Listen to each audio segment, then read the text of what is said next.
Votre enfant cligne des yeux, il a souvent des maux de tête ou dessine le nez collé à son cahier. C'est peut-être là le signe de troubles visuels et il passe souvent inaperçu. Moi, j'avais rien remarqué, mais c'est sur les conseils du pédiatre qui m'a dit qu'il faut faire un contrôle pour les yeux. Et donc, mais moi-même, je m'étais rendu compte de rien. Depuis un dépistage, Pauline porte donc des lunettes pour corriger une amblyopie, une paresse visuelle d'un des deux yeux. Et aujourd'hui, elle voit de mieux en mieux. Car si la vue est traitée avant l'âge de 6 ans, l'enfant peut récupérer 50 à 100% de sa vision.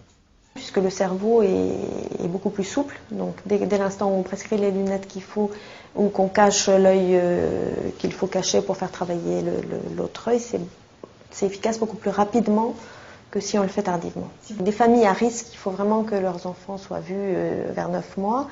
Les autres, s'ils ont échappé à cet examen de 9 mois, le plus intéressant, c'est de les voir vers 3 ans, puisque l'enfant parle, on arrive à bien tester si la vision binoculaire est normale ou pas.